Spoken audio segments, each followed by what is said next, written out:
All right. So last week we discussed more so of understanding what morphic resonance was, the morphic field, how it worked, how it could be seen.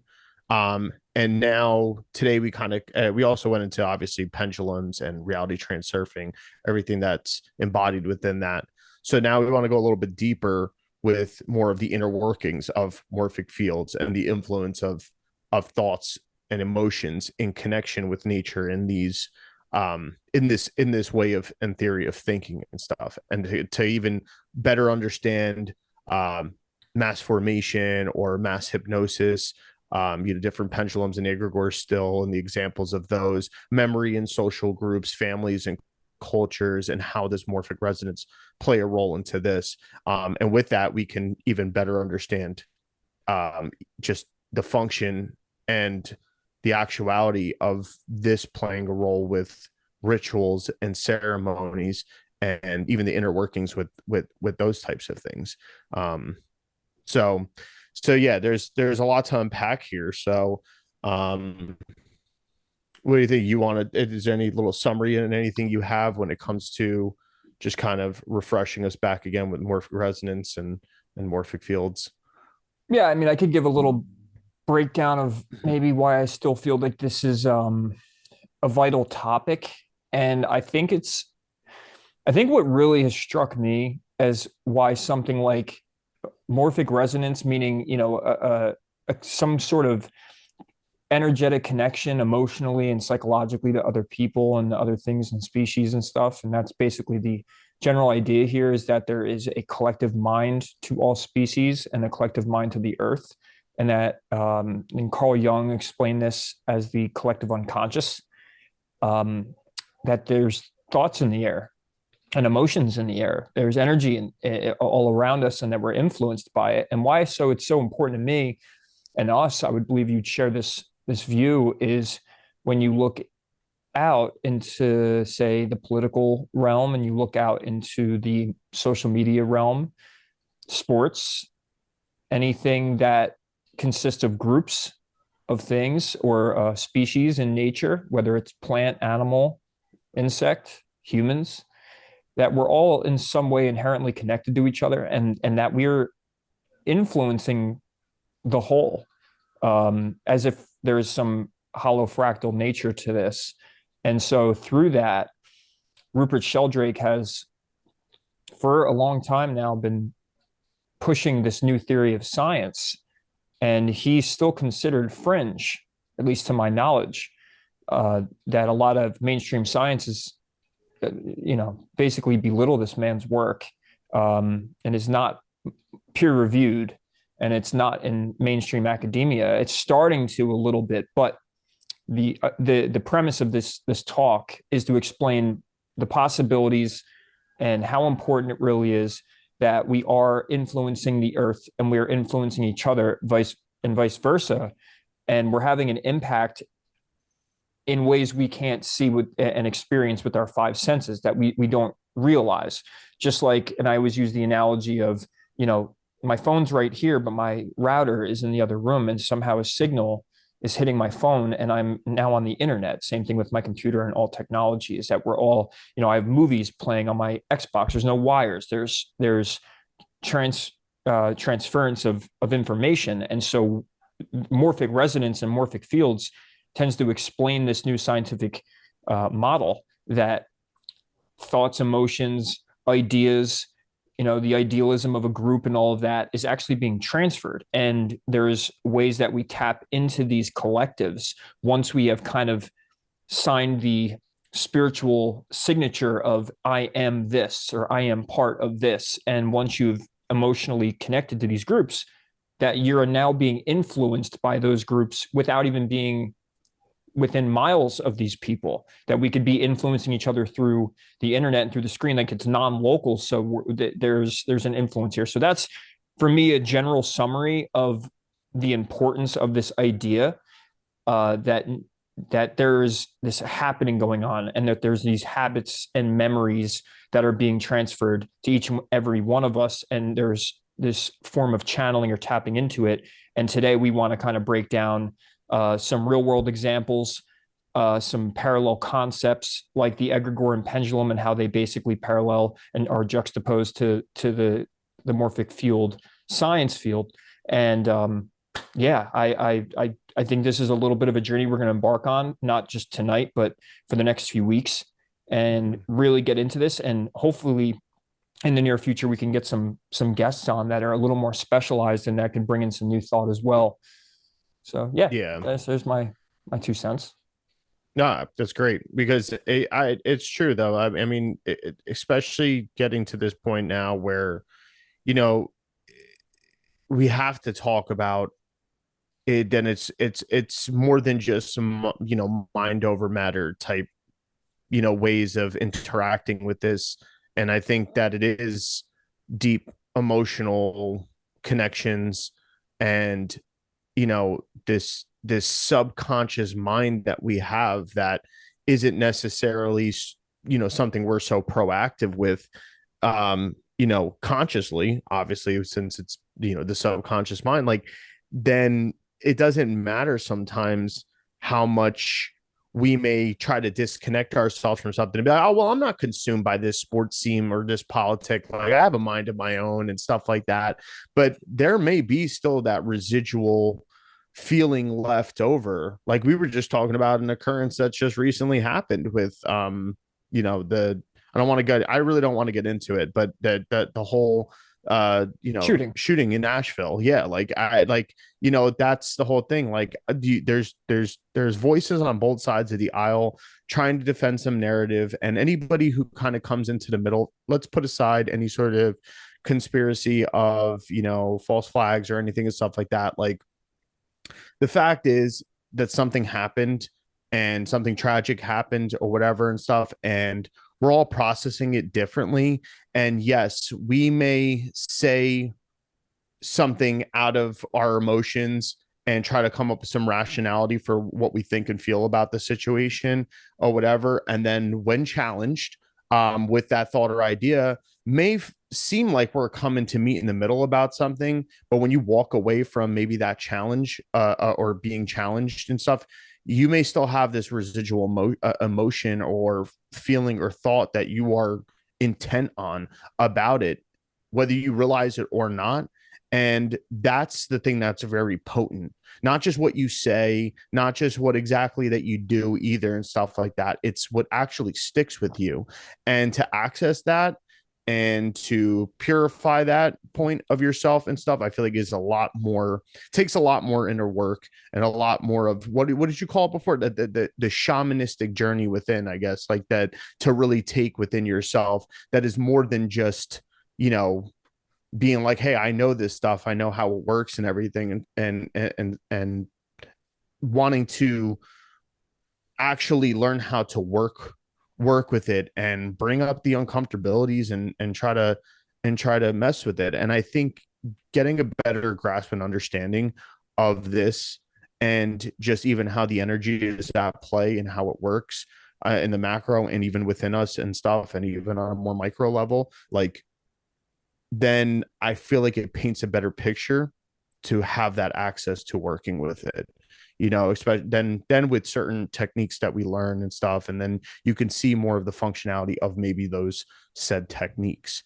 um but yeah, I mean, it's there's I so think many fundamental parts of this. there is, and I just Mhm. I wrote a little thing in my notes and then I put it on my Instagram, and it was basically the gist of it was I'm kind of sick of the conspiracies in a way, and I think that was kind of the goal. And like, that could have been part of some sort of setup on because now it's like you get desensitized or you're sick of it. Like you see so much of things, and I get it. Like you could choose what to follow and all that, but I think it's just the matter of like the the poison here is that people think they have a clue all the time, and that their opinion is so important, and yet we're all on the same frequency or same level when it comes to like if you're sitting at home and watching this stuff and you're following narratives, and this is to anything, you don't have to speak to Mhm. just what just happened with the shooting and all, but it's one you say one thing and then there's always going to be the polarization of it, and that's what social media is, and that's what conspiracies have done, just like politics. So that's the way I see it now. I see it in the general sense that you could either you pick this tribe or you pick that tribe. The polarization just keeps growing in everything, and then like it leads to just separation and lack of unity. Same thing with YouTube. I mean, you put stuff up and then you get like great comments, and of course you have the trolls and then this and that, and everyone just has something to say, and everyone has a clue, and to someone you're stupid, and to this tribe you're crazy, and all of that, and yet we're all focusing on just those ideals, and yet not what's actually valuable about, say, like with something like a tragedy. What's the one good thing is we could actually all maybe come together and in some sort of unified fashion and say, hey, it happened. It's the problem is like, say, on the conspiracy side, which I get that most people get bothered by this, is it's the cake in a lake, or it's fake. Like it's whatever. I don't care if there's any flat or backlash for that, but uh I don't. I think things happen, and we just don't understand how or what, and not everything is exactly how it seems, even on the conspiratorial side. So we don't know. It's a narrative given. You get to choose a side. It's like you're watching a show on Netflix, and you're trying to guess who the killer is or guess what this guy. And that's what it kind of seems like. And even if you think you have all the evidence and you found it, so then you're still just sitting at your computer barking at your camera or the microphone. And some people, by the way, do a great job of presenting information and all that. But I think it's just the oversaturation of all these things, the oversaturation of the polarity of all these different views and all these, like, it's so tense everywhere. And that's what I can't stand about any of that. And it's funny because this does play into the whole morphic field energy, pendulum, egregore, collective unconscious, meaning people were tapping into this energy all the time. And then we're just kind of recycling it over and over again. And then nothing really is changing. That's, I think, what I was saying a while ago, is that when we get on these topics and then we're looking at gematria, or we're looking at synchronicities, or we're looking at ritualistic things, or group and hive mind, what I find the most nutrients I get out of all these situations is I'm seeing that there's some sort of frequency download or some sort of adaptation that comes from groups of people, that they all act and think the same, and it doesn't seem like they're acting on their own or talking on their own. They're parroting what the group is parroting, and there's not a lot of intelligent and original thought that comes out of a lot of things. Same thing with, like, I just saw I don't know whether if it was a troll or not, but you go on certain videos, like I'll go back and watch, or then I see comments, and like sometimes you just get like a laughing emoji, and you're just sitting there going, what was imagine being on YouTube and you just find a new podcast and you just leave this, like even down to that, like people just like want to cryptic. be polarized. Yeah, they just want to polarize and just try and get a rise out of people or belittle and all that. And that's what everything is turned into. So instead of discussing, say, a conspiracy or an alternative way of seeing something because you think you've found clues and all of that, now it's just a battle of the tribes. Now it's just, there's like an egregore surrounding each of these communities and these tribes, whether they're more mainstream, they're normies, they're truth community, they're, you know, I have a feeling with last week when I mentioned flat earth, like I have a feeling like that just because I mentioned it, and I didn't even like, I even tried to say when I said it last week, like, I'm not a flat earther. I just, this concept and everything presented to me is resonating with me more because I'm weighing out facts. I'm weighing out things that are said. I'm watching from both sides. Yeah, there's more Like, observation that can be done in the matter. right. But the thing is, and this is why I love what we're going to talk about today, is because the egregore concept, or the pendulum concept from transurfing, or the morphic resonance of groups of people, hive minds, collective minds, is that like you get like the same characters over and over and over again when it comes to trolls on YouTube, the way people talk on social media. It's like no one's original, and it's like they're all just in like it's like a beehive of assholes, kind of like. It's like you like on one end, or it's any political party. Like you get, like, you meet a red or blue and you're like, I could tell that they're part of that tribe, and like there's no original thought there.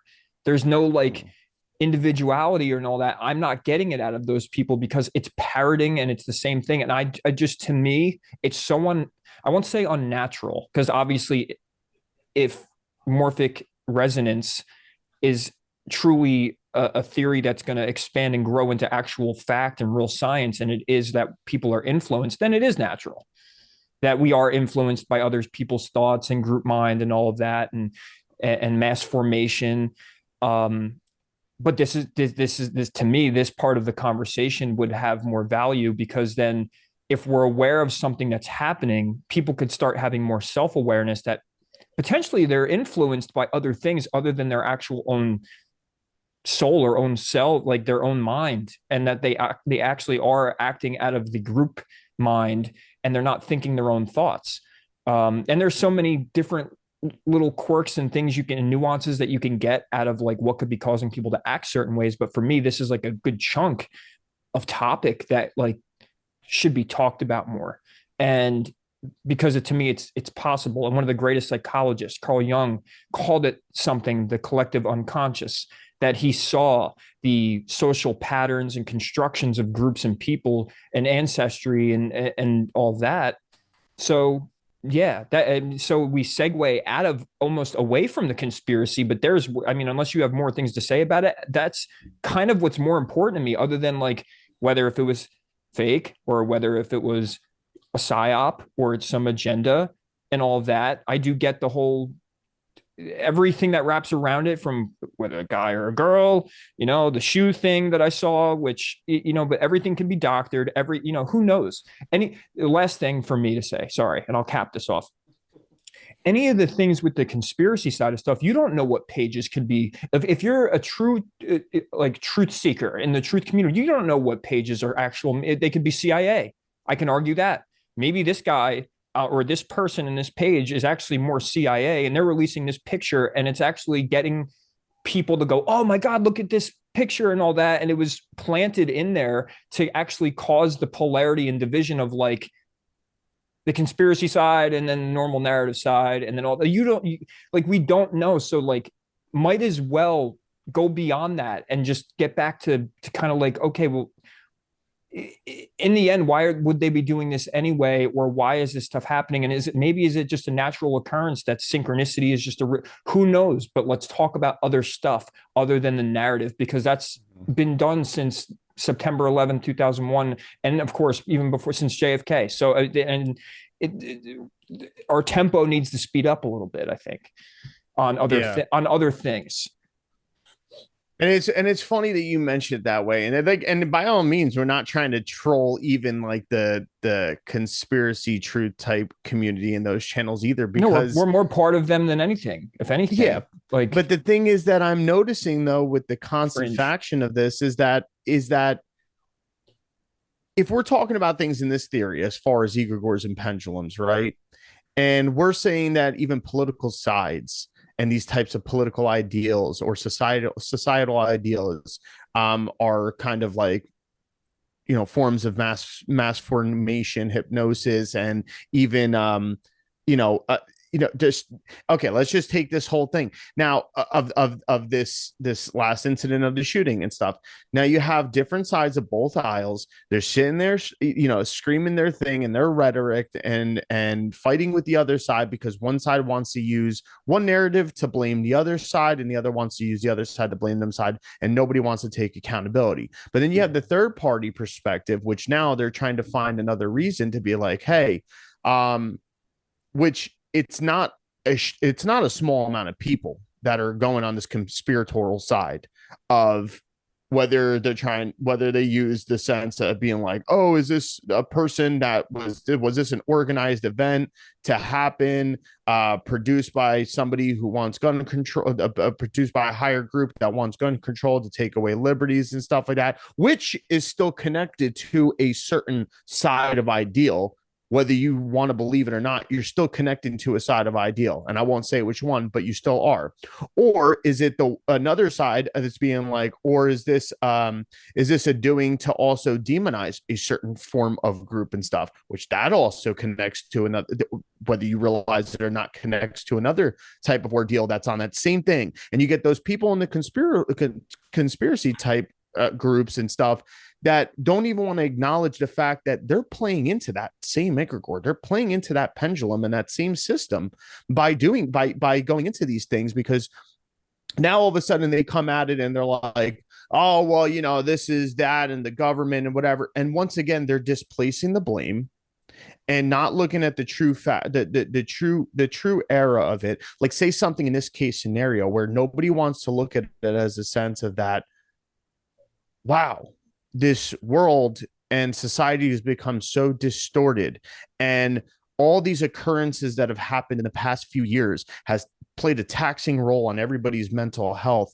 and all the confusion that's going on in society, and societal pressures and stuff like that is affecting mental health and all these things. And we're not talking about those things, but we're talking about how, you know it's the guns, it's the this type community and stuff like that, or it's the government and they're trying to create false flags and they're doing this and they're coming after your liberties, they're coming after this, whatever and stuff. No matter what, you're playing into that system, and instead of looking at the true facts. So even if you're on the conspiratorial type of side, I think what we're trying to say is to let's shift the awareness a little bit. You can point out certain things where you may have certain gesture. Listen, we know deceit has been on the horizon. It's not even on the horizon anymore. It's in our backyard. We know that.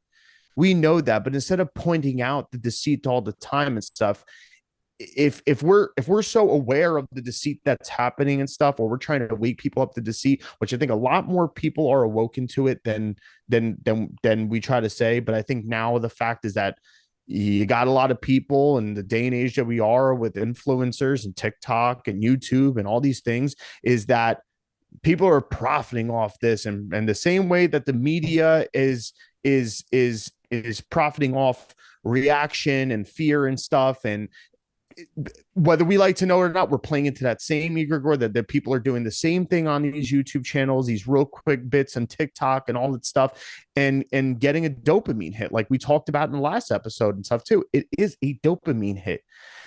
And this is where we need to check ourselves and be like, well, do we want to keep playing that out? Is that producing anything that's helpful? Are we really keeping people aware and stuff like that? Or can we use that as an engagement and then shift that awareness into something more productive for the self, that actually allows somebody to form a certain protection over themselves? Yes, notice the deceit, but form a protection. And the protection is not going to be, it's this one, it's that one, it's the government, they're doing this, they're doing that, and all these accusations.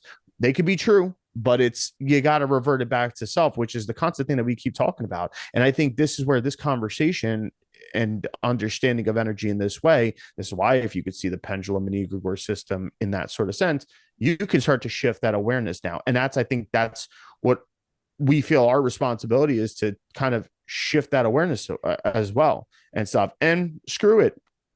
Yeah, maybe somebody may be trying to troll and stuff in the videos and stuff, but guess what? A comment's a comment. Leave the comment and hit that like button. Oh yeah, we told you while you're at it. Yeah, go ahead. And point with that is that that's not the bothersome. It's the fact that no one's original anymore, and there is, to me, the whole group mind.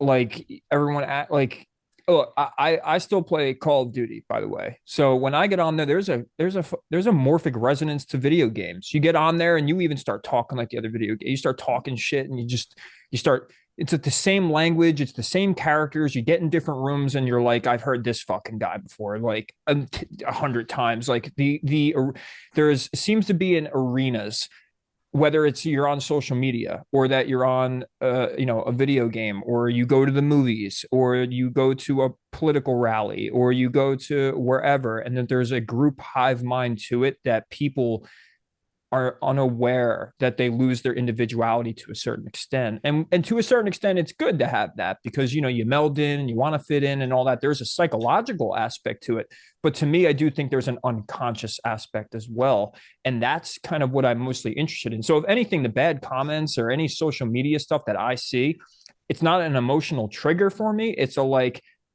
you're increasing my curiosity of wow, how unoriginal can we all be, or how can we be so tapped in and be so against each other, or like, that pathetic to like, you're not even worried about self anymore. You're trying to, whether on TikTok, I stopped going on there for a while Yeah. ago, and every now and then I'm on there, but you go through comments and you're just like, oh my god, dude, It's like a desperate grab to feed their own ego. yeah, but like it's also like they're not there's I go down and I see like the same like attitude and comment like every 5 comments where I'm sitting there like you have the people that are there to support. Like if you don't support the thing the person is saying, then get the fuck off the video Well, then. I think a What's lot the of it could be envy too. I think it's just It could envy be. It could of definitely be that. feeling out of the loop, not knowing, Intimidation. not understanding, intimidation. Yeah, there's many fields of it. And like this is where sometimes even people on the other side need to even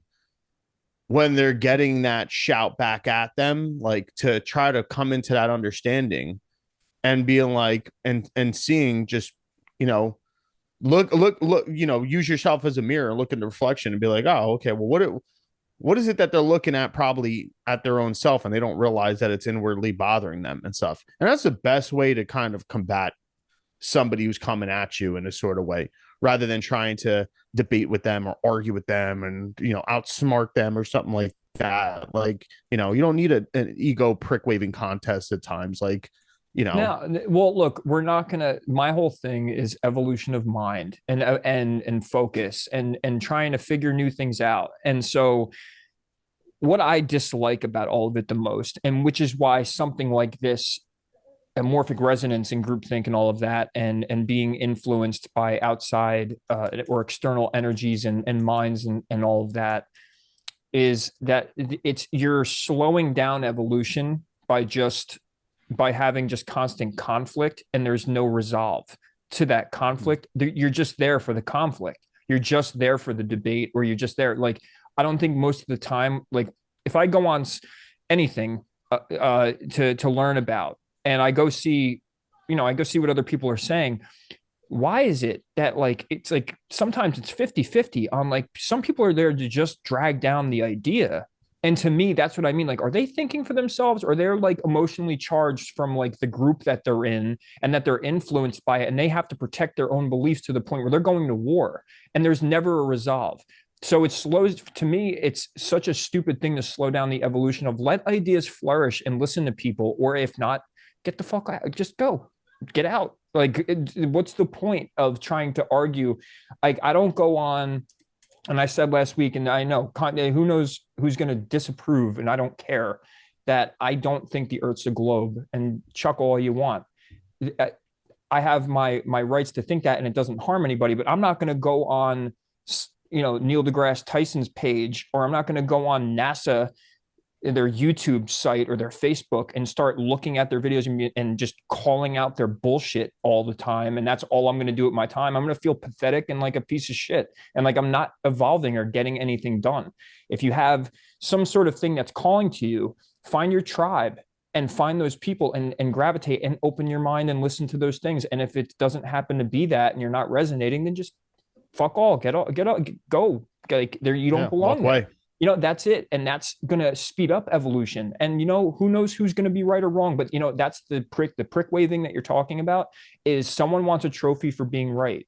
And Yeah. when they feel that they're in the right, they want to kick someone who they think is, they want to kick someone down who's like, oh, well, no, I'm the king on this mountain. I'm right. So shut your mouth. And that's how it is. And I get it. It's a part of human nature, and sometimes it's necessary. I believe conflict is necessary. We need that at times.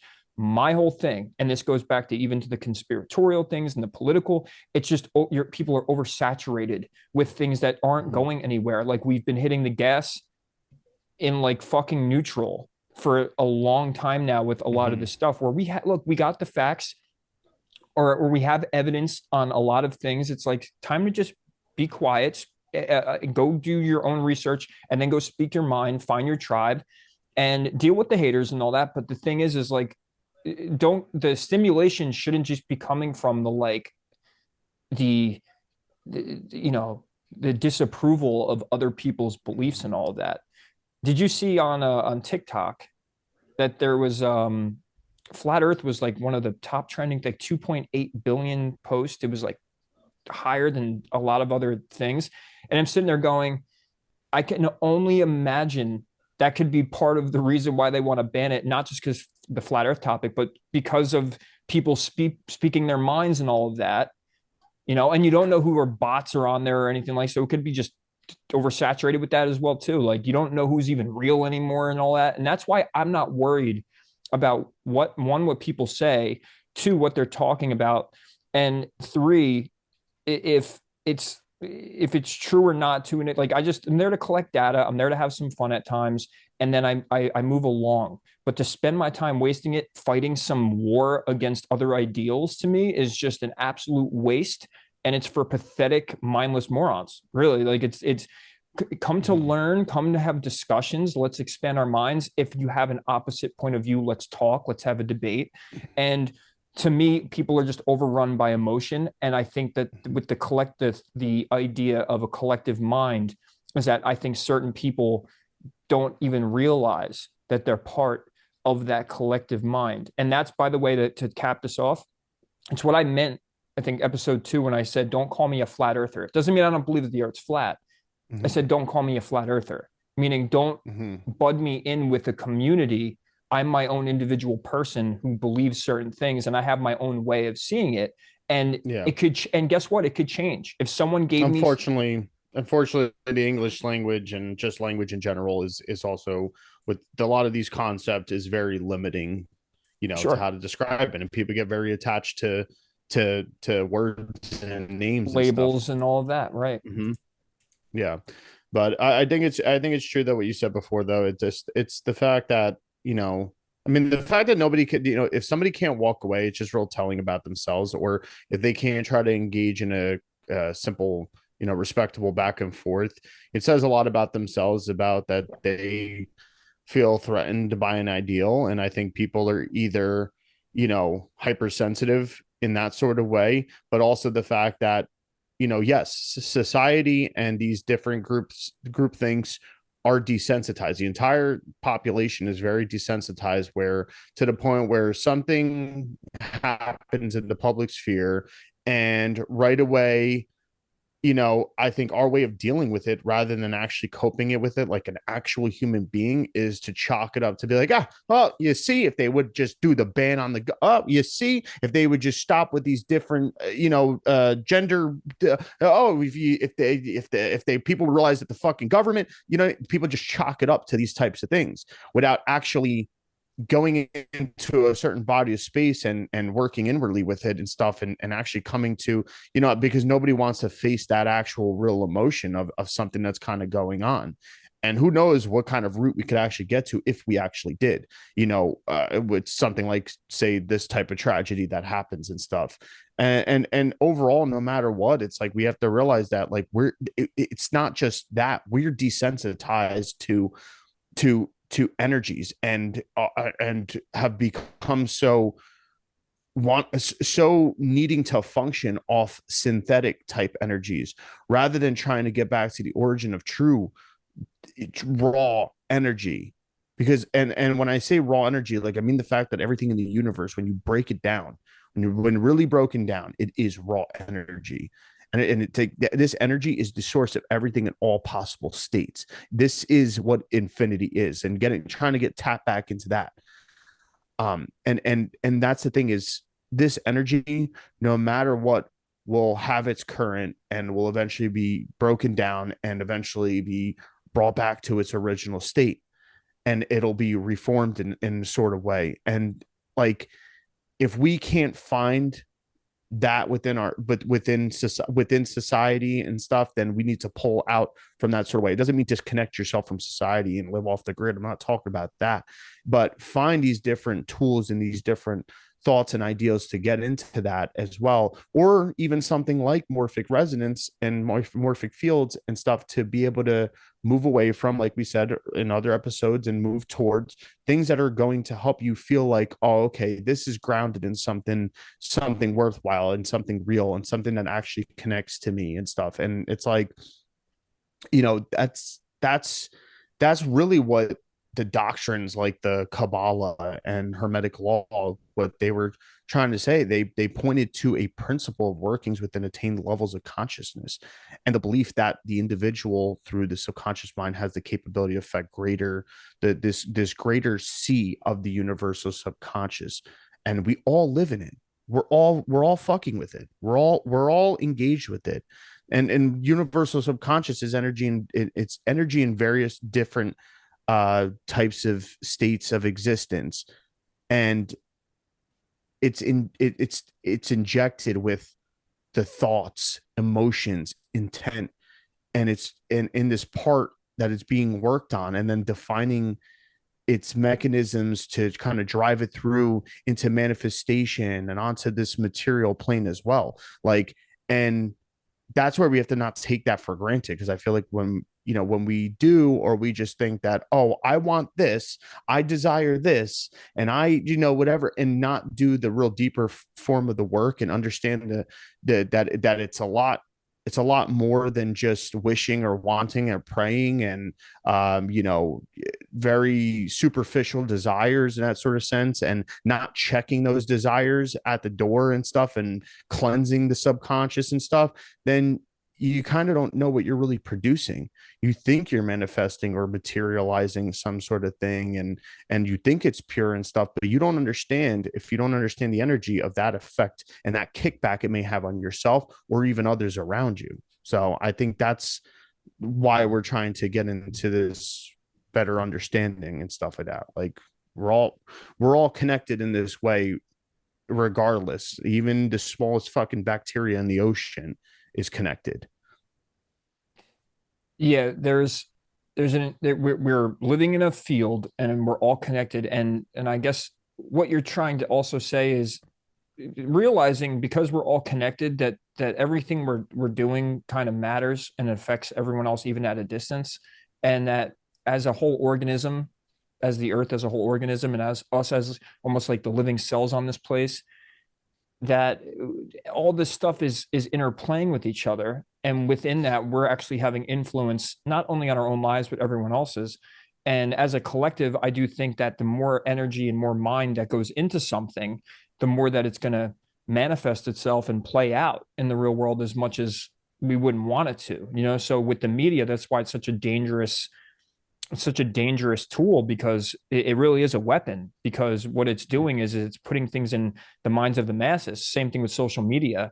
It's getting everyone's so focused on certain things, and things that have nothing to do with themselves or their local place that they live in, and the family that they have, and the friends, and the tribe they've built, and whether that's over the internet or not, but like the people you're connected with. And that's what's most important. And I think overall, what would be the most valuable and intrinsic way to see the group mind and hive mind, like the positive side, is the more that you tap into the right tribe and the right people, that you're going to form this morphic resonance with so many, and almost bring in the right people. If you're always sitting there yelling and screaming on social media, or talking about what's wrong with the world, or what's wrong with TV and the media, and what conspiracies are being done. I mean, like I said, we can point out every conspiracy to every day, and there's thousands of them that have been pointed out.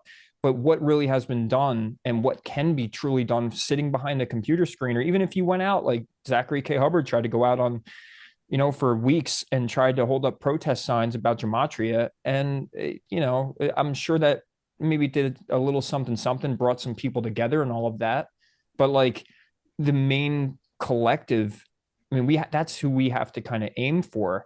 So going into things that are coming out that are more of science and new findings on how things work, like how we all really are connected, and there's a science for that, and that there's a science telling us that we do have these fields that we have, and that everything else in nature has, that this place is made up of morphic energy, the ether, and that there's this, like, it's like we're fish in a bowl, and that we're all connected by this water we can't see. And within that is like a medium where things are connected and can interact with one another non-locally. Meaning you could be thousands of miles away and you could feel people. You can feel people when they're going to call. You ever think of someone and then they call right after you think of them and all that? It's like, what is that? Like you're tapping into something, you know?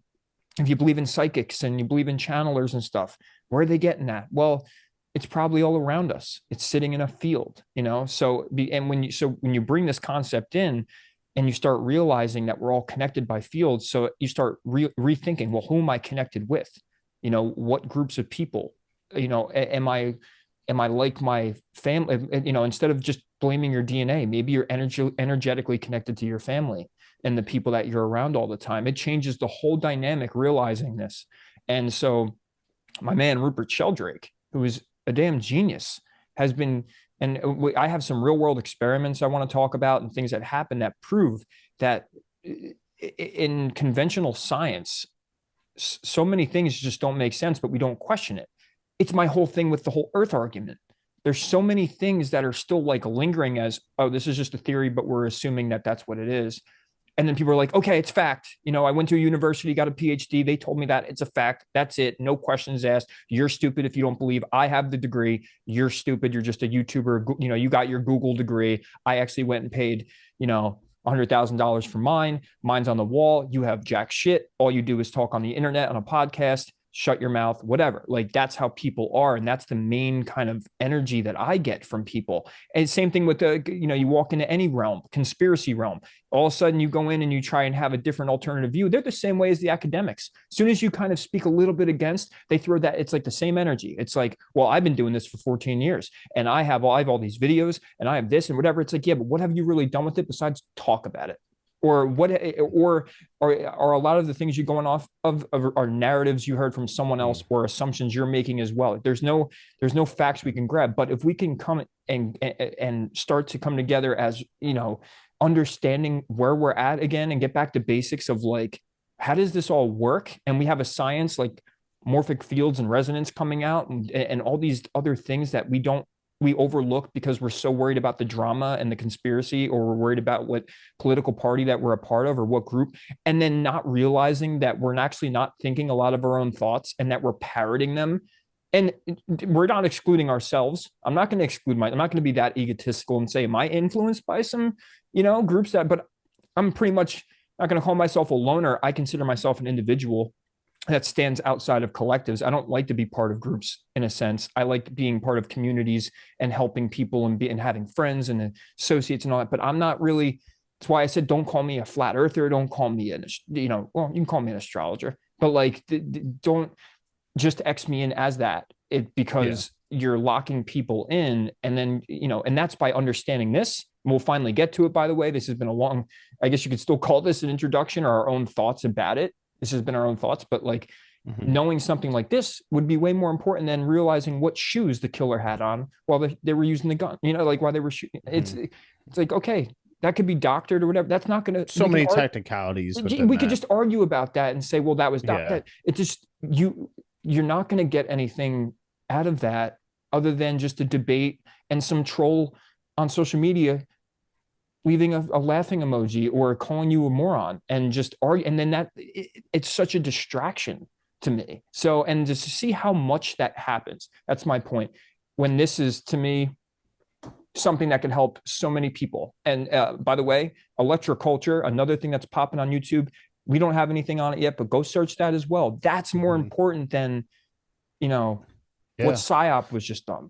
It really can, and like shit like that, which eventually we will get into, like actually has tangible evidence and things that you can do that can help, better your health, better your emotional state, better in just all different ways. And eventually we'll get into that. But it's crazy because what you were saying before too about even just the whole like don't box me into this one group or whatever and stuff, and don't be afraid to even go outside. Like I'm thinking Saturn and Pisces, like go outside the boundaries a bit, but you got to have a disciplined approach to it as well. But also in the same sense, you got to also maybe have a bit of destruction because Pisces is also Jupiter, and Jupiter can also be seen as as well. No, Jupiter can be seen as, I think, Vishnu, and that's more so the preservation. So yes, there is certain ideals and certain structures to preserve as well and stuff, but there is a form of kind of You can relinquishing overinflate old Jupiter. beliefs. Jupiter's Yes. overinflation. So Yeah. like Jupiter is like overinflating either your ideals, or with Saturn there, it's Mhm. like overinflating the discipline, like almost like, well, do you Yeah. have, that's So like, we the have these angry high grandfather, the extremes. angry wise grandfather, like, do you sure you have facts for that? Like, it would prove Yeah. to me This that is you more. believe that. Yeah. Yeah, that's why this is more, especially now, more of a time, especially if you're somebody who understands the astrology, or at least can go along with those understandings of the effects and stuff. Like, this is a time, an extreme time that can be either a, a far one way in that Saturnian type way, or but far in that very Jupiterian or Piscean way, or very rigid in the Capricornian way. And like, this is more, and with especially introspective of your chart and awareness of your chart, then you can have more of an idea or understanding how you can balance out these energies, even with whatever the world is throwing out at you as well. And kind of avoid falling in line with some of these extremes that are constantly in our face all the time. And I think that's a big proponent of it, and why this is a very, very important thing as well. And yes, it doesn't mean we can't, like listen, I have a lot to say and a lot of interest in rituals and ceremonies and stuff like that. Like, yeah, like, I don't perform grand rituals and I'm not big into it, but I also do want to understand, like, where maybe some of the ideas and why people still do them. And it doesn't matter, all different types of The cultures, metaphysics of them. institutions. Yes, I want to understand how they actually function and work. Do they work? Like, and even, if even I do want to explore the realm of possibility with, say, something like some of more of this conspiratorial, truth communities, how they're going about it and stuff, and what they're saying about some of these things being some sort of rituals.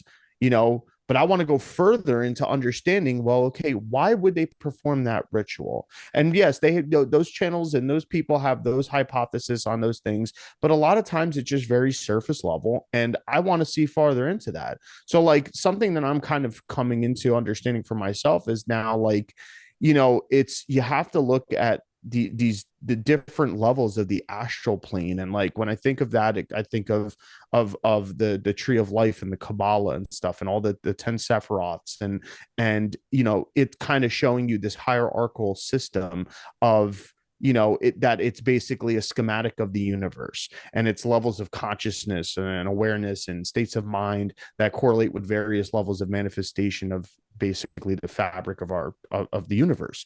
And this gives us a map that enables us to place our minds in correct state of consciousness if we know how to work with that. I'm not saying that you have to be a Kabbalist or anything and stuff like that, but with this, a little, even just a brief understanding in this way, and then understanding morphic fields, then we can then, like, interact with what I called before the universal subconscious, and focus intent and on the desired outcomes, and even see how maybe in these rituals and ceremonies, how they are creating some sort of intent and harnessing it on some sort of desired outcome.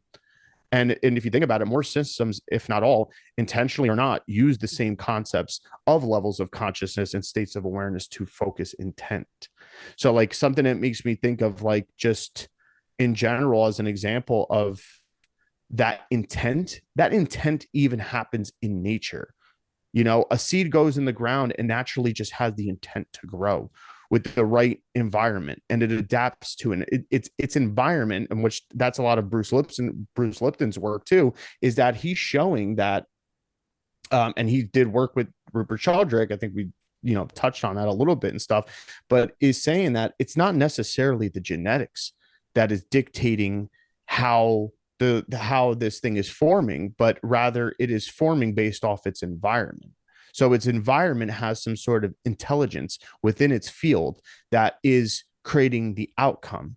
So if you can kind of, if you can put yourself in the right environmental state, if you can even shift your field into mimicking this certain environmental state, then you have the ability to kind of shape all the thoughts and emotions and feelings and the ideas and everything to shape into some sort of more desired outcome based off your intent.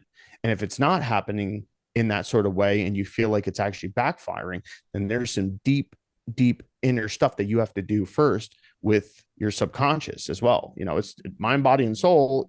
Mind also has to deal with the unconscious, subconscious, conscious, like it's all of that. And what's crazy is the whole nature thing. And this is what I was going to get into before when me and Ray were talking, beforehand, but I wanted to save it for this was, I said that it's nature. Nature has this intelligence already embedded within its field. And when you look at even the hermetic principles of Thoth, right? Which Thoth in the Egyptian and the Kemetic was Tahuti. That's the figure being with the bird head. And the reason why they even, a lot of people are like, oh, well, they worship those animals. No, it's not the fact. They used those heads of animals on bodies of people because they represented states of consciousness that were so pure formed and so identifiable because it's through nature. And when you think of it that way, Tahuti is shown stretching a cord across, which is basically showing the interconnectedness.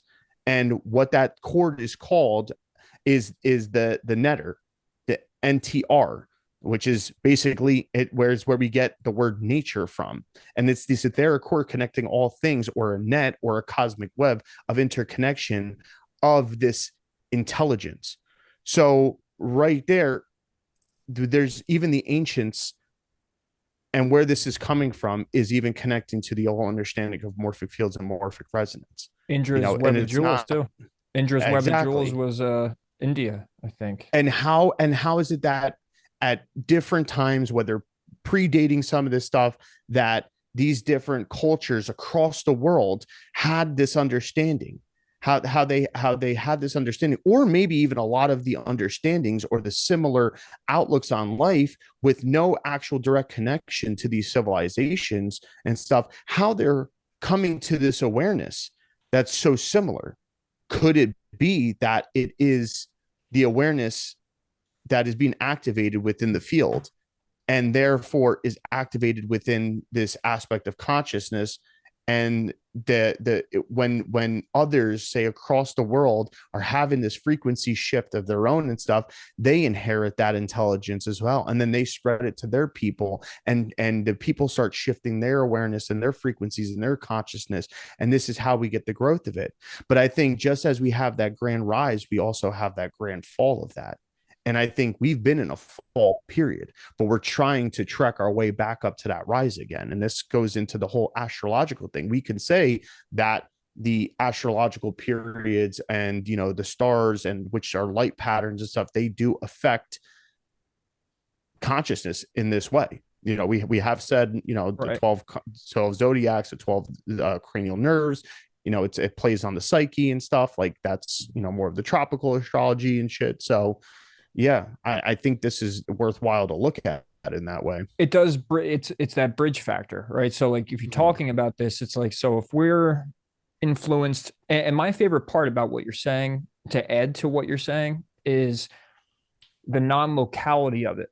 Meaning, so Mhm. stories, intelligence, wisdom, certain things that are being spread across the whole planet that are similar in idea, even the way that the architecture, all of that, like the pyramids are being built the same way. Those people Mhm. had no means of contact unless you're a UFO person out there and that the UFOs came and gave them, okay, whatever.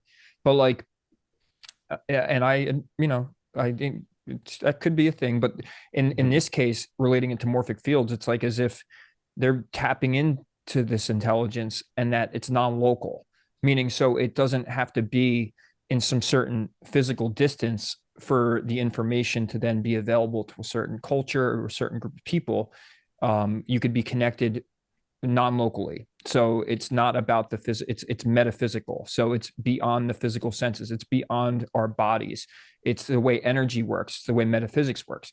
So if you connect that with, say the knowledge of the ancients and how they all knew the same things, and they were tapping into certain ways to build their pyramids, and what religious and theological stories they had, and their myths and all of that stuff, and that how you had different parts of the planet that had no means of contact that could just tap into that same field of information and start building their cultures in a similar fashion with similar stories. If you compare that then with the mass formation hypnosis, when you compare that to astrology, that it's non-local. So when someone goes, how could a star be affecting me when it's all the way out there, and this and that, like, it's non-local. So even if you're a globe person, right? So it still doesn't matter. The whole universe is connected at that point. So how could an energy that's coming from, say, a set of like a constellation or a planet and all of that, or the sun or whatever else, the moons do affect the moon affects the tides, right? The sun is photosynthesis, vitamin D. There's information being transferred all the time, but it's being transferred through this medium that we can't see, and through our conventional science, we don't put two and two together with it. And it's why I always use the Wi-Fi analogy as well too. Like, things are being passed through a medium, and there's a non-local side to it all. Mm-hmm. And it's this right here is a bridge to so many other things, whether it's telepathic experiences, astrology, tarot readings, anything that's using consciousness as a means of some sort of broadcasting mechanism and transmission to then communicate or download certain information. And so by understanding that, then we know that now that that's possible, and then it changes and actually undermines a lot of the science that's today, which to me is, I see more of it as some sort of corporatism that goes into all of this. And that's why people like Rupert Sheldrake will be blacklisted, or like not part of the mainstream, or be ridiculed, because this was going to undermine everything that's in place for the people that write their peer reviews and get their their medals and their awards for findings. And they're naming things like, dark matter and all this other stuff. 95% of the universe is dark matter and all that, but they still can't really even define it or have no physical proof, but they'll get a Nobel Prize for it and all of that. And all I think the reason why they keep up that narrative too, or dismiss something like Rupert Sheldrake's work, is literally because the fact that there may be an understanding that with this type of theory and understanding and stuff, that it can have an effect that will cause society to kind of be self-sufficient in a sort of sense, and not have to depend on certain institutions, or different things that they control as of right now, and allows people to, and also can discredit them, and obviously in a sort of sense. I think that's the main thing, if they're not actually entertaining the idea and experimenting it for themselves, they just don't, then it comes down to an ego thing, that they don't want to be discredited. And hear me out on this too. So it also brings the awareness of, so if you were aware right now that the people you hung out with or talk to or associate with or you work with, your family and all of that, that you are influenced on a metaphysical level that influences your health, not just physically, but emotionally and mentally. It influences your thoughts. It influences everything that you think is you. That if you are metaphysically connected to these things, and that there is some sort of influence, whether it's from the planets or other human beings or the earth and all of that, or areas where you live, or a storm passing through, anything like that, like, it brings a whole new awareness. And by that, then you're going to make, if you're a conscious human being, and by that point, if you've understood this and accepted this as a possibility and an idea and a model to live by, you're going to actually make different decisions.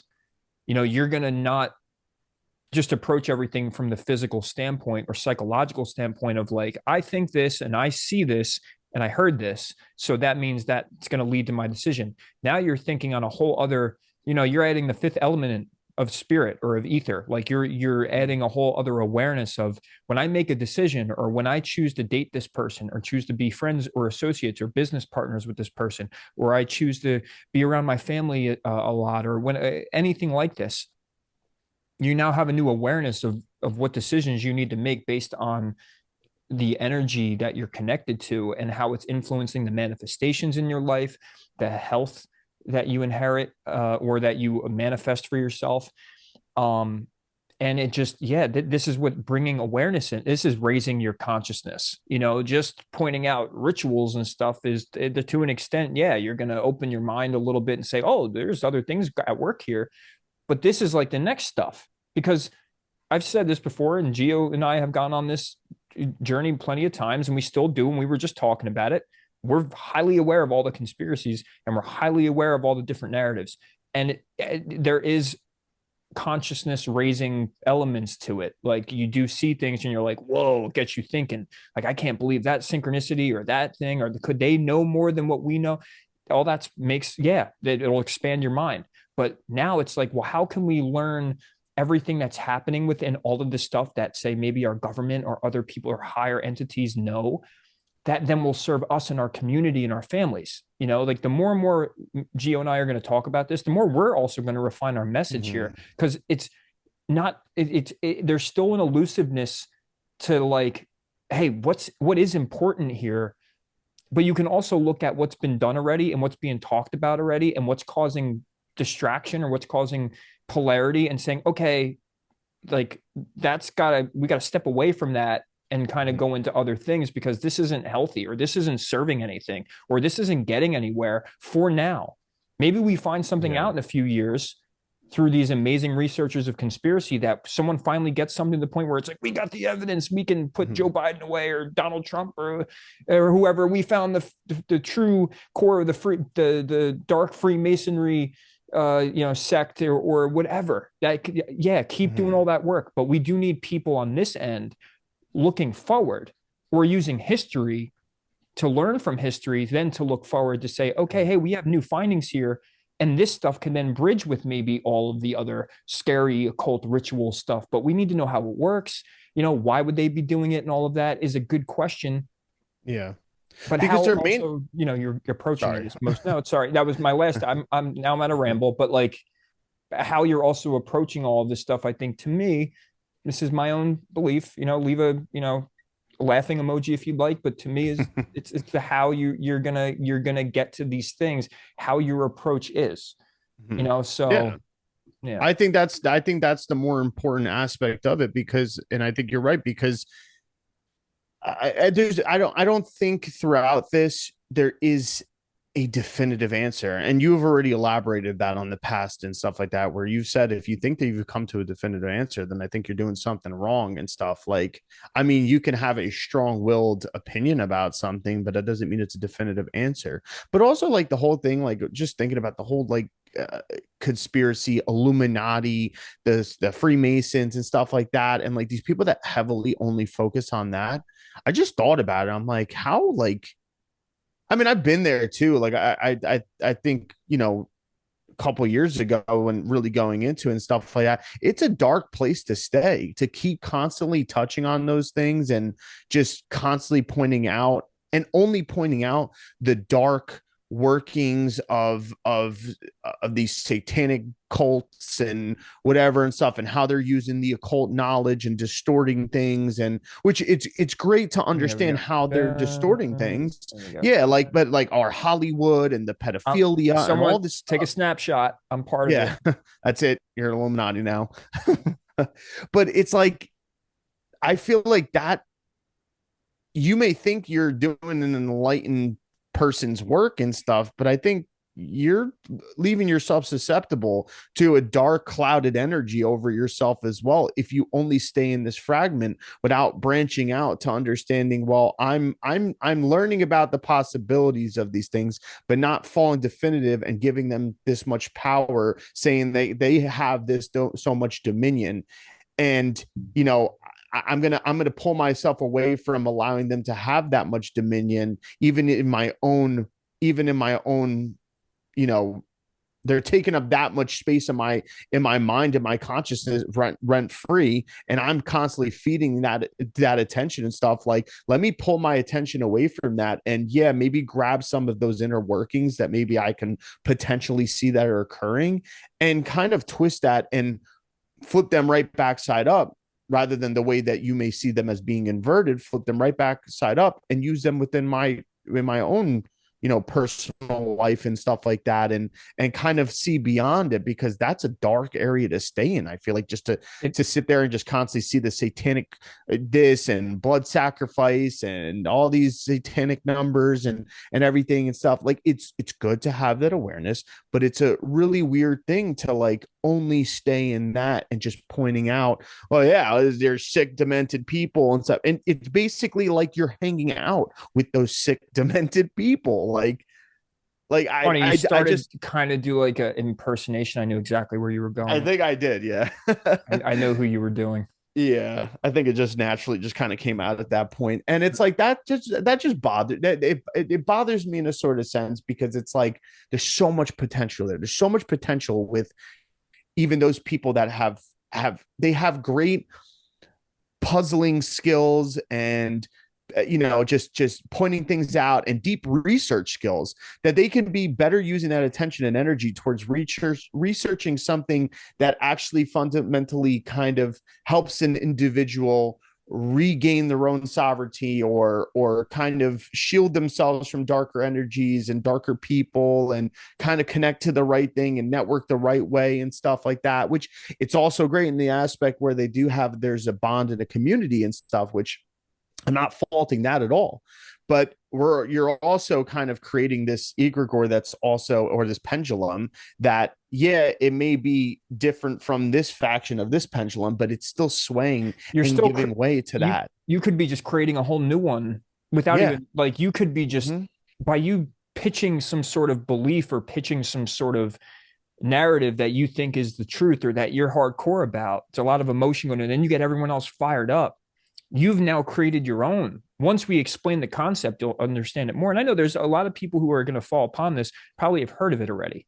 But like now scientifically we're talking about, I mean, like, first of all, it was already on Joe Rogan, and then honestly, the guy on Joe Rogan didn't do half as good of a job talking about mass formation. He called it mass formation psychosis, when the originator of it called it mass formation hypnosis. There's a little bit of a difference there, but it's like people are hypnotized to some sort of mission, and that they think that they're on the hero's journey, and they have their clan, and they're going to whatever, and then they become the group. They start to Mm-hmm. resonate with the group. But what the underlying thing about, like, the underlying connection, all of it would be actually go back to morphic fields and understand how that works. Then you'll get the concept of pendulum or egregore. And that's what people are doing most of the time without realizing it. That could even, let's say you're someone who totally believes in the psyops and the conspiracies. What if they know that that's how it works? What if they're 50 years ahead? They know how metaphysics works. They know how the mind works. They know that when they get a group of people talking about the same thing, have a lot of emotion towards it, and they get you focused on it, that you're only feeding them more of the power and more of the energy they need and the loosh that they need to then manifest. Who knows? Like, And this is that seems like more of a possibility too. I mean, think about it, dude. For centuries, there's been multiple deep written out books from even personal experience of maybe some of these people that were members of societies and stuff, like even the Manly P. Halls and everything and stuff, that really tell you Manly P. Hole. yeah, Manly P. Hall, the fucking the real Shout deep out Gala. initiate work and the ceremonies and everything and stuff like that really go deep into this.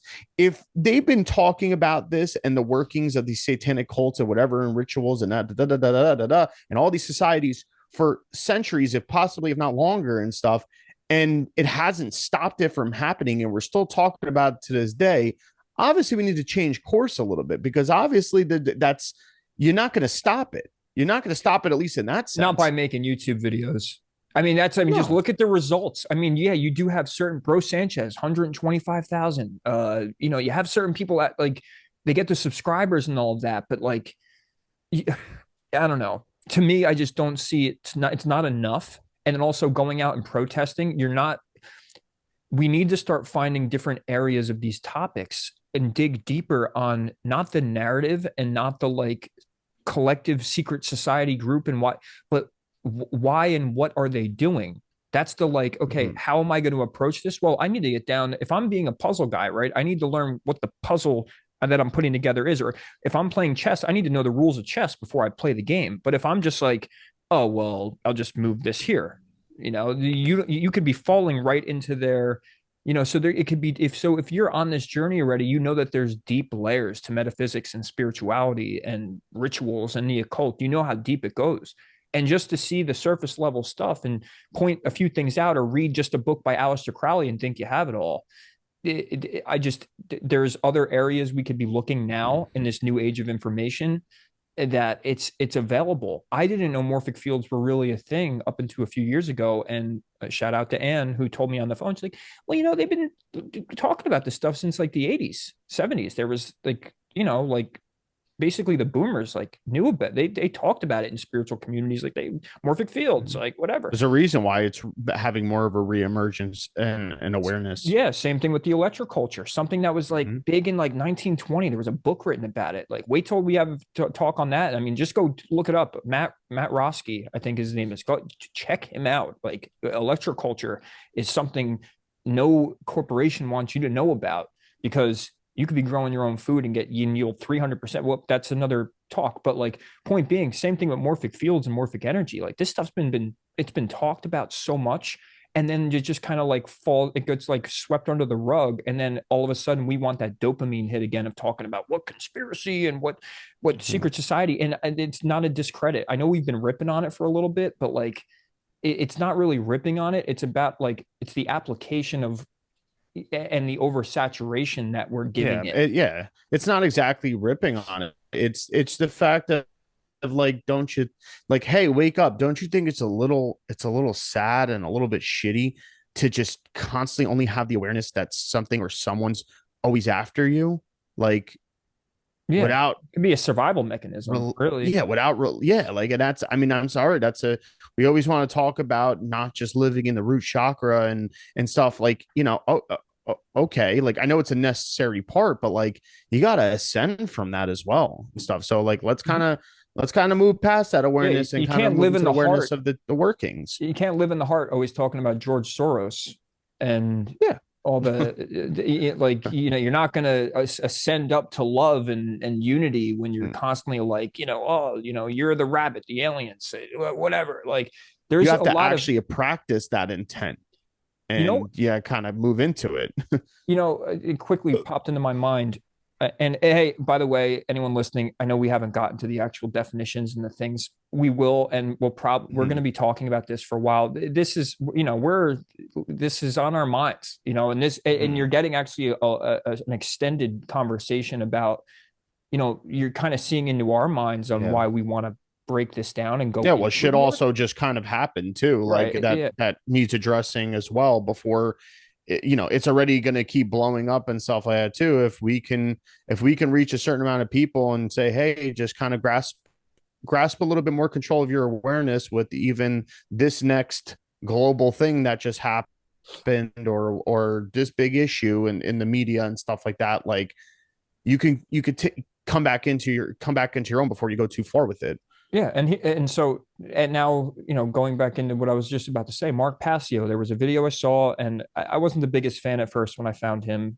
He was like an ex-Satanist, and not that deterred me, but like just certain things rubbed me the wrong way. But ended up being a real knowledgeable guy. There was a video, it was like 15, 20 minutes, explained that in each, say, secret society, there was a dark and light sect to each. Like there was people who used the same symbols and the same knowledge and all that other stuff, and it was the White Lodge, and then you had the Black Lodge, and then all these different colors, but like there were different. It was the same symbols, the same what you would call the occult rituals, ceremonies, prayer, pagan stuff you'd call pagan and whatever, and there was the intention always colored it in. Right. So that Mm-hmm. means that it's like electricity. And I've said this before. And thank you, Bill Donahue. I gotta get back to him sometime soon. But I have been actually watching them a little bit more now. I gotta watch him more. Shout out. So the white and black lodges, the information itself, using the electricity analogy, that electricity is not an evil thing, right? But guess what? You can cook a man. You can also cook his dinner. So you can make your own food and get nutrients and food and sustenance from using electricity. You could power your house up. You could turn on the computer, all this other stuff, and you could literally fry someone in a death chair. Mm-hmm. So like, and you know, lightning can strike someone and kill them. Like electricity, like nature could get. Is Mm-hmm. nature evil because a tornado goes and wipes, you know, a few houses out? Did it intend to do that? Was it HARP every time? Was there weather manipulation every time? You know, and that's possible, and they've been doing it since the 50s. But that's the dark side of it. Or nature is a beautiful thing. We live in a place where these things just happen, and that's what it is. But always living in the fear and looking at, say, even like occulted knowledge and metaphysics. Here's one thing I don't like about the conspiracy, and I'm relating it to what I'm saying, is every time you're pushing this occult stuff out and you're saying it's evil, it's like you're saying electricity is evil. So imagine everyone's Yeah. convinced that electricity is evil. Now they're not. Well, I can't use electricity. You know, that killed a man up the road. They put him in a chair and use that stuff. That could kill somebody.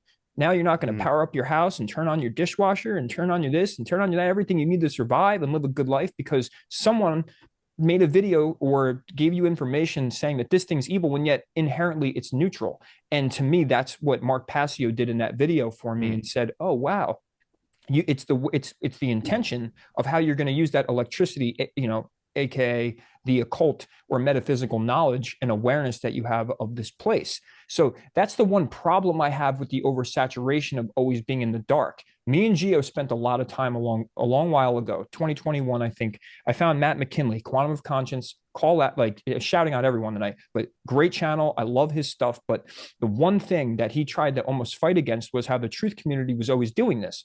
But then he started doing it all the time too. And when me and Gio were watching him all the time, he was always like, the reality's a trick. There's some dark entity behind it, always trying to take your loosh and all of that. And I know he means well. And sometimes he kind of covers his Mm-hmm. ass and goes back and says, no, there's the spiritual side, like find yourself. He does say that, but he harps on the whole, Mm-hmm. like, there's a dark part of reality that tries to trick you and distracts you off your path, and which is true to an extent. But when you're oversaturated in it, how fucking miserable we were Yeah. for like a month, It was a right? hopeless, it's a hopeless hole that you fall into, Right. you know, if you let it sink in deep enough. But like that's the thing, like it's with all the different sects and societies and the Templars, and like if you're trying to figure out who's good, who's bad, and stuff like that, like you can't look at it that way. It's basically all these different type. There's a universal knowledge, right, of the metaphysics, let's just say, of the workings of the universe and consciousness. And basically throughout history, all these different sects, societies, groups, whatever it may be, cultures and stuff like that, religions, have been trying to gatekeep the true universal knowledge, and then and use it in whatever sort of way that they wanted to intently use it. And this is where you get the different distortions and the different understandings and the negative connotations, and then people reverting back and be like, no, it's not bad, this symbol and this thing and stuff like that. Like, yes, it's a long line. It can be very confusing to kind of figure these things out of who's right and who's wrong. But a parallel of that, even like you said with the electricity thing, made me think of the whole thing what happened with Thomas Edison and Nikola Tesla.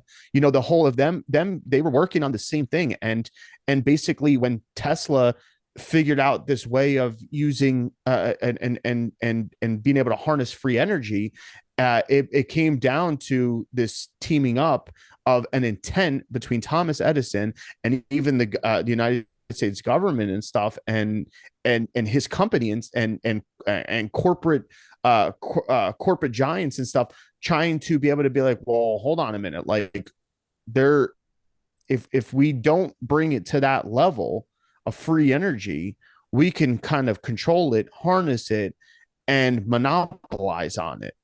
And it became a monopoly, and they did away with that. And now you're seeing consciousness come to more of an awareness, especially with more access to data information. And this is the good side of it and stuff, is that you're seeing that gatekeeping was done. You are pointing out, say, more of that conspiracy that was done, say, against Tesla and stuff too. Right. But does that mean that, once again, like they gate kept it, and they made it so that, well, you just need this technology and people got to pay their electric bills and this and energy bills in this sort of way and stuff like that. But it doesn't necessarily make the thing bad itself. But there is an alternative. We do know anybody who's looked into Nikola Tesla definitely believes that there is an alternative when it comes to energy and that it has been proven. And yes, a lot of the information in the science, not necessarily the sciences have been lost, but like the information and the documentation has been distorted and covered up and taken out of certain things as well, but people are getting back to that. So it's the same thing with when it comes to the occult knowledge. Like we can't just sit there and constantly harp on the fact that it's been demonized and all this stuff and who's using it for this reason and da, da, da. That may very much well be true, but maybe that's why my obsession is the whole fact of, can we try to find a way to get back to origin points? It may be very hard. You may not actually find that origin point and stuff, but you can get close to it to enough to see, especially with looking in different groups and areas without getting hung up on what they did with it and stuff, the outcome of it and stuff. But you can start to realize, oh, okay, well, this is maybe where they got it from. And you can see by their movement and the different ways of influencing societies and stuff. And this is where the history comes into play as well too. And also being able to look at alternative history to see the potentials of being like, all right, I could see how this was distorted. So now I can kind of free my mind in this concept. Maybe I had a dark, which there is a lot of people that they hear a cult and they think something so bad about it and Or it everything just and means stuff. hidden. It just means hidden. Yeah, that's it. It's They the use it occultist, in it's the they use it in oculus. It's they use it in astronomy. yeah, The Mars is going to be occulted by the moon. It's exactly. just It's means hiding it. not, you can't see it. That's Yeah, it's it's the not. word occult there. I know what I can't stand, a pet peeve of mine is when they say the occult. Yeah, Oh yeah, the occult did this ritual. That's like saying the happy smiled. yeah. You know, It's like like who's happy? The yeah, dog's happy. Your mom's exactly. happy. It's not, you're not using it properly. It's There's no Mm-hmm. the occult. Well, There is people hear the, and that's what sucks is cult on the end of it. And even when you go to search up things that have to do with the occult, a lot of times you only get the dark, shitty things that have been done with it or something like that, or some demonization of it as well. So that's the other thing. It's very hard in that sense. You have to be very specific when even looking in those areas. you And know this is what's why in we a feel it's our Geo. job to like bring that to light. The, the Bible is an occulted book. Yes. Yeah. That's Yes. Some literally what the religion it's is the real knowledge is occulted within those stories. yes. They're Exactly. allegories. That's the proper They're use yeah, of the word. right. And whereas the actual doings of it and now the religion itself outwardly is exoteric, where inside there is esoteric knowledge, that the esoteric knowledge is occult in the Bible. Right. The exoteric is you're reading the story and taking it literal, and you're Mm-hmm. seeing it as outside things. And the esoteric is you're looking in and reading it in a way, more of a right-brained way, I would say. Like when you're looking for symbols and patterns, and you're looking for deeper intuitive meanings behind these things. And that's what, yeah, that'd be the proper use of these things are occulted. And so Yeah. even knowledge is occulted. Electroculture was, you know, occulted. So like it's hidden from the masses. And who knows? I mean, like when you go into history, there could be, this is why you don't jump to narratives either. It's like, oh, they were hiding the knowledge. It's like maybe humanity also just wasn't ready for it. Like Yeah. this could be another thing why there was gatekeepers in the beginning, like where they're like, like the state of the current state of the human consciousness and mind probably isn't ready for this because it's too much power for the state of mind and state of being of society, that is occurring at the moment. And so we have to gatekeep this knowledge because, and they maybe certain societies were trying to keep it from the wrong people, or Well, that was sorry, a that was, the power, the elite. That was what I was trying to say. Like maybe there yeah. was elitist power grabbers that wanted to, use that power. Like think about Hitler, right? He raided Mm-hmm. Tibet, and I wonder why, right? Because they probably had Mm-hmm. this ancient spiritual knowledge, which would be the correct term for it. Not it's the occulted ancient spiritual Mm-hmm. knowledge, not the occult knowledge, but the occulted knowledge. And you could look into that part of history, and he was after that, right? Like he tried to raid Yeah. Tibet and tried to get that knowledge, and he had that black sun stuff, Yeah. and his Nazi symbol was a That's why spiritual I symbol. went to Antarctica and all that stuff. And And when you look that's into mhm. sigils and stuff too, that Nazi symbol and all that, I mean, like It's in every culture. it's every It's yeah, in every everywhere, denomination, right? everywhere. Even the Star of David. Star of David, the hexagonal everything, and they're so if that's the case, it can't just be that that there is some sort of true meaning that is occult of that it represents, that all these different societies eventually end up turning it and using it in their own way with their own intent and stuff too. Right. um but I do want to get back to something in more so of regards to rituals and ceremonies, now that we've kind of, debriefed on that as well, like just to, or maybe, okay, so how those work and how maybe from this you can grasp on, like I said, I'm not saying you have to go there, yeah, I'm not saying anything wrong with this either. I like my Palo Santo every time I'm about to do a podcast, or when I feel like the house needs, if somebody comes in my house that like needs to do work on my house, and when they leave, I fucking light it. I cleanse the space and stuff. Like, Everything's yeah, like frequency. that's part of yeah, exactly. So, because it does have some sort of frequency, it is an element or whatever. But I'm just saying there's different rituals and ceremonies that you can do yourself, whether they're grandiose or not and stuff.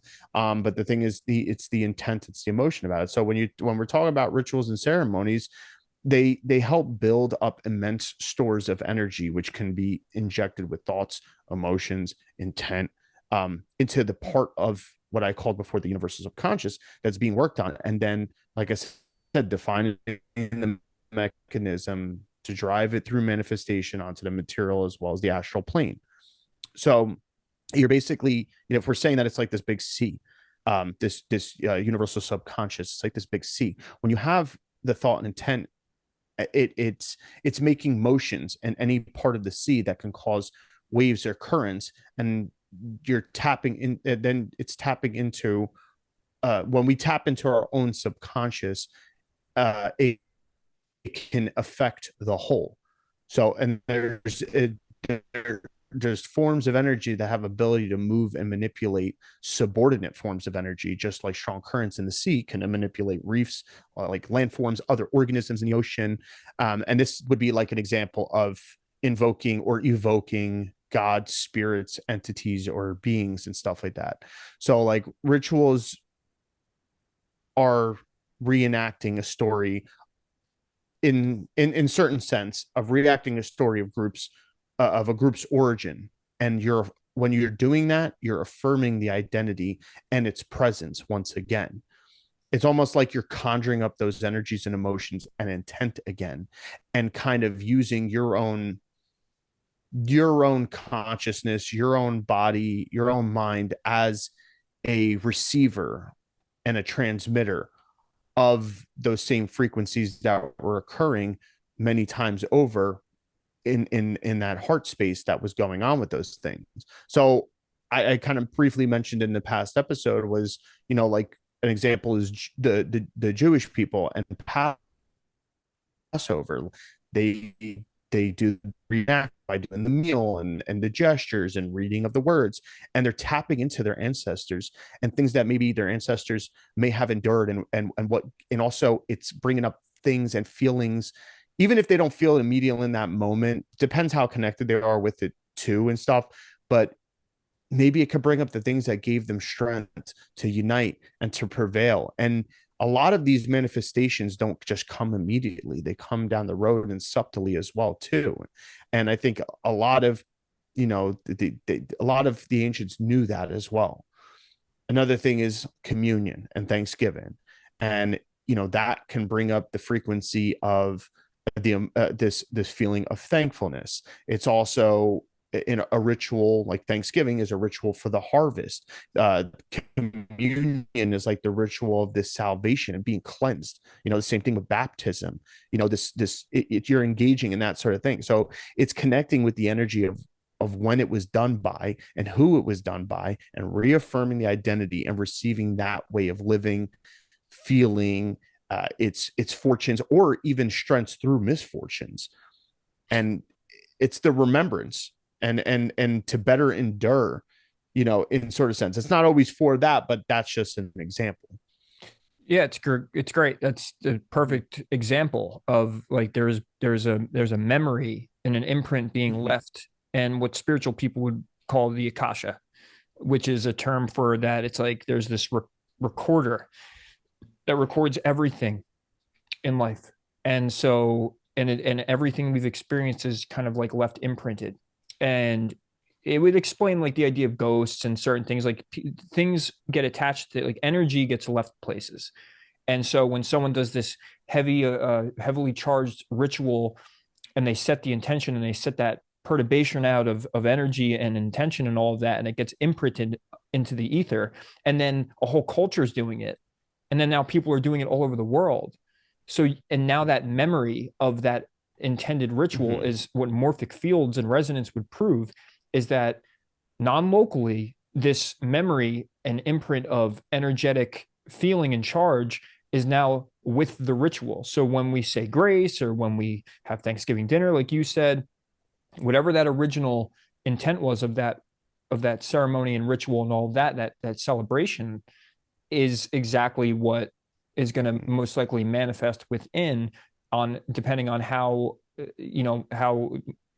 how much you connect with it by reenacting that exact ritual. You're and it's like you're remembering a memory, right? So it's like if you're really tapped in and you're really trying to run the memory through your head, and then you finally catch it and all that, like it's so by doing these actions and all of that, there's a morphic resonance that goes out, and then you start to it's like you're sitting in this Wi-Fi bubble of like, this is what's available, and all the people that have done this ritual before me and what the intention was at the beginning and all that plays into it, and now we're tapped into this memory.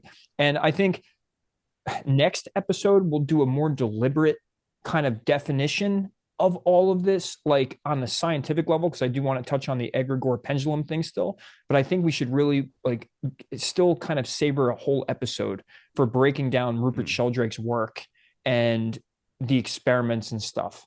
Like I want to be more deliberate about that, unless we could touch upon on that today. I just don't want to fry everybody.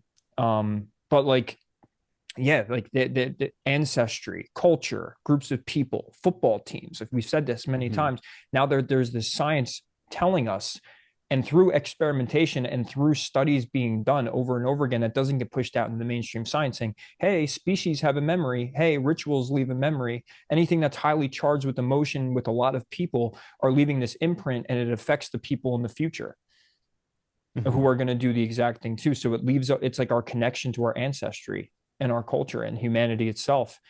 And it would make sense too, because it is a survival mechanism too, if you think about it, right? Because it's how the species evolves, because it has a memory, and it says, okay, I remember that this is what it was, so I'm going to grow a body, and I'm going to grow like, and all this, and this is a memory, and it morphs into this, and it's working off of some imprint. And this is, and that's why the whole argument with DNA of saying, oh, well, the DNA grows the body and it dictates your looks and all that. Well, not really, because we all look different. Every tree looks different. All that DNA has the same proteins and all the whatever, and it's all synthesizing similarly and all that. The same DNA that's in my leg is the same in my arm. But what told the arm to be the arm and the leg to be the leg? When the same DNA and all the coding is the same throughout the body. Something's building the body. Something's building the tree from the little seed. And so there's this intelligence and morphic energy there's a builder. So who's the builder? DNA is the resources. If you're going to build the house, that's all the wood and all the, the roofing and all that. That's the DNA. It's like, okay, here's the parts and whatever, but who's actually synthesizing and building the actual thing? Who's the builder? And who's the architect as well? That's another good question. So yeah, our connection to ancestry and our holidays and our celebrations and our yearly things, all this stuff we do, pagan holidays, whatever we celebrate as a culture, we're connected to it inherently, especially when we're performing the ritual at a very concentrated and very deliberate form. Like we're reenacting it how it was supposed to be done. Yeah, and we're also injecting new traditions and memories and habits in it. Like, just think about maybe some of the traditions that you do during some of your holiday, kind of reenactments you do with even your family. And there may be a certain thing that your family does that you could ask your parents and your grandparents, and they might not even know why or where it came from or why they do it, but they just do it. And somewhere down along that road, like, that was something that was done, and it may have never been told to be passed along or something. It's just an inherent memory. There could have been a break along the line where that wasn't being done, and then all of a sudden it's starting to be done again without being told. And that's just the thing. Another example is the fact that there could be somewhere down in the more familial sense and stuff, that there can be, let's just say, somebody in someone's ancestry that, um it was looked down upon, to kind of, suicide, right? I don't want to say too much that, but then, you know that was very looked down upon. And maybe down the road, now in more modern times, you may have a specific member of the family who's very disassociated and stuff like that, and can be tapping into that resonance of that excommunicated family member, in a sort of sense. Like there is a possibility of that it's just like this memory of this person did this and there. And it's not saying you're the reincarnation of that person, but you may feel that presence. Like there may be that information or that memory there, and maybe you're excluded, so maybe you're looked on the outskirts of your family, not necessarily because of what it is you do or what you talk about, or because you actually exclude yourself. It just can be maybe that you just, you're tapped into that, and you're inheriting almost that memory as well. And then as we go further along, I guess I'll save it for now, because there is, I do want to go into more of the workings of, holy places, sacred sites, ley lines, even kind of maybe use the example of some of, I was talking to Ray about it before, but I want to get more extensive and have more of a visual of it for people in some of these potential, I guess people would call them blood sacrifices and stuff like that on ley lines. But even just how it just works, the whole, holy places and the different aspects that are in them, and what we see on those sites, and even how they were uh, transformed into something else, and the history of those, that kind of has the potential of playing into the same thing, of it contains a certain resonance, and it's also being laid with intent. And then also on top of it, that there is a specific, already an energetic meridian on the earth that better induces this flow, or this current, and this energy, and this ability. Right. And with this, and it parallels with the human body, and it also then Mhm. makes as above, so below, as within, so without, make a lot more sense, and the Hermetic traditions and all of that. And that's why I think we're at an hour and a half, so I think we should probably cork it here. As this was basically our philosophy of, and our outlook into the occult and morphic fields, and to state it, that morphic field and resonance parallel and juxtaposed to the ideas of egregores, which is an occult concept of a living entity that controls a mass group amount of people, mass formation, which is groupthink, people having a mission to fight the bad guy, and or an ideal that they want to, and then all of a sudden they become the group. And then you have pendulums in the book Reality Transurfing, which is like, pendulums are these entities that are feeding on the energy of groups of people and getting them to think a certain way. They're influenced by some outer force that's then removing their individuality, and they're becoming the group. And there's now science basically that's been kind of swept under the rug, which is morphic resonance. That is an important concept to know, because if you're going to individuate, or you're going to make yourself happy, but then you're not even, your mind is being influenced by other memories that aren't yours, or other imprints or other groups of people, and then it's steering you in ways, and you don't realize that it's doing it. It's a very unconscious process. and that there's these multiple concepts that basically explain that this is happening, this does need to be talked about, because then it would then make sense to everything we just had discussed about the dark side of the occult, secret societies, what the government's doing. It starts to then tell you that everything you're focusing on, or the people that you are sharing your thoughts with and then emotionally connecting to and going on missions with and doing things with, and groups that you're connected to and all that, are actually influencing you unconsciously more than you could ever imagine. And then it opens and expands your mind to the awareness that more is going on all around us all the time. And this is something that will break you into more of a positive and more proactive mindset of, hey, I could do something about it, or I could, I could do something locally that'll help, change yourself and you change the world type of mindset, because you're going to impact other people with, whether it's your family's traditions and your ancestry, whether it's your friends and the group of people you talk about just on a normal level, whether it's the groups you're going to go on and be on a mission with to help save the world, whatever you're going to do, being an astrologer or being a firefighter or being everywhere you go, your workplace, this whole new awareness of energy imprints and memory and habits in nature, and that it's a natural function, and that it's not the occult, or it's not woo woo, or it's not magic. It's actually something that's happening all the time. If you went back only 100 years ago, and you showed someone this thing, you showed someone a phone, and you could go on the internet and get any book or anything, they would say that this is witchery and it's magic, and a few 100 years ago, they'd burn you at the stake for having this thing, saying that, it's a black screen, you're scrying and all that, right? So like, it's all about your awareness and your perception in the current times. Right now, we have the ability to unlock new awareness, and then it would change the direction of where we're actually going in our minds, and the decisions we're making on what we're consuming on a mental and an emotional and energetic level all the time. And that's basically the nail in the casket. Yeah, there for me. exactly. Rather than, you got people that, people are out there doing some things and almost like they're trying to reach out and fix the world. But meantime, if you only knew and had a deeper look at their own life, they can't even fix their own rifts in their family.